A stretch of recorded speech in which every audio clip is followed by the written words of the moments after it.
Pretty things. Yeah, right on, Jer. Maybe I'll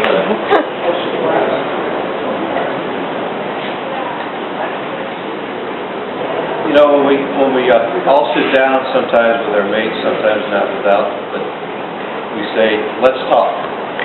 And then we look at each other and we say, huh? What are we going to talk about? Yeah. And so this past 10 days, a couple of things came to mind. There were two really inspirational characters that I witnessed walking off the stage that had not the same situation that I have, but something similar. One was Ronnie Reagan when he walked off the stage with his Alzheimer's. And he couldn't pony up his horses anymore, and he kind of rode off into the sunset. And I thought that was really pretty neat. Didn't always understand his politics, but they said he was a great communicator, so I believe that. And the other one was Charlton Heston when he walked off with his gun blazing, and he was going to, I didn't understand his politics either, but he was very charismatic, and he kind of walked off in the sunset. And there's some similarities in what they've done and what I'm possibly going to do, maybe not. And so that brought to mind just some things to talk about, really, as to, maybe how I feel about things, maybe how you might feel toward a grieving friend, which I've certainly been on that end of it lots of times. And so those are the things that I thought that maybe would be best. But just to give you a background, I do have an inoperable brain tumor. It's in the middle of my brain. The doctors are afraid if they try to get to it that they'll give me total incapacity. So they're really afraid to kind of go in there and touch any part of the brain tissue.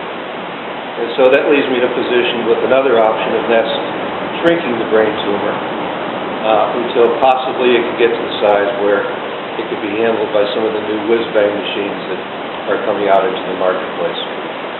So next week I'll be starting some atom gun stuff in the head, and probably the week after that some other kind of chemotherapy. And that's probably what I'll be doing for the next 6 to 8 weeks. I think 5 days a week for 6 to 8 weeks, and then they kind of measure you.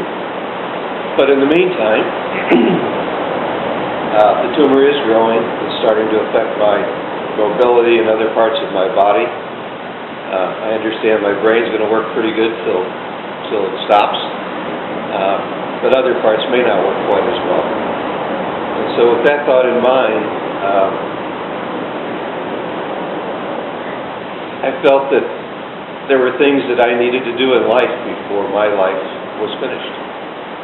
And part of this group is being part of that life. Firstly, if God gives me the time, I totally believe fully in the circle of life, and that it begins in one place and ends virtually the same. And if I'm given the time, I'm going to try to, as they say, straighten up all my affairs and try to leave the world just about as clean as I came into it. And that would be my dream come true.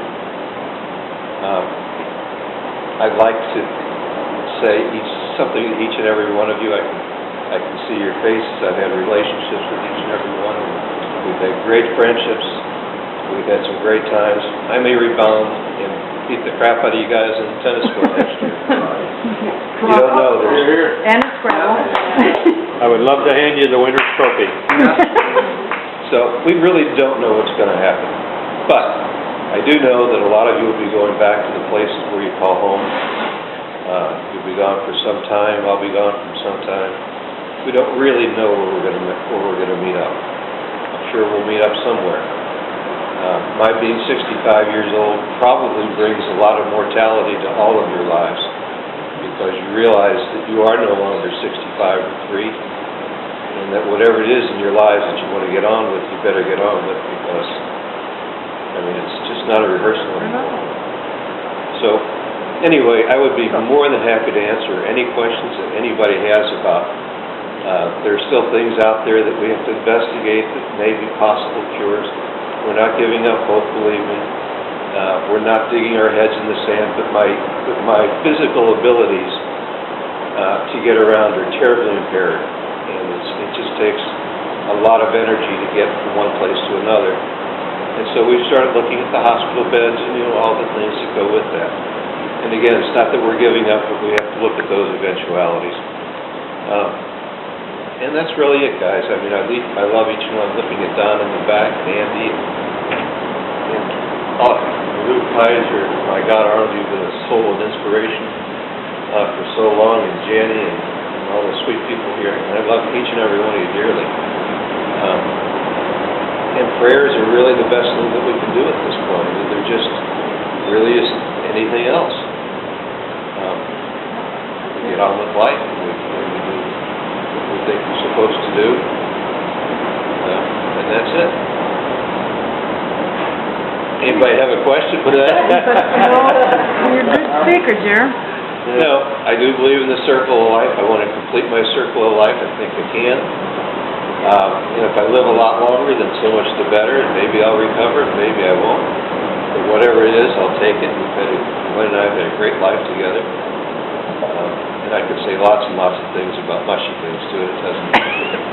It just doesn't really make any difference anymore. We've just had a great life together. We shared a lot of things. So, in a sum and substance, I like Ronald Reagan and I like Charlton Heston. For right now, anyway, I'm going to ride off into the sunset and let you guys have your sunset. And when I can, I will join you. And if I can't, then I'll say so. Thanks, Jer. That's it.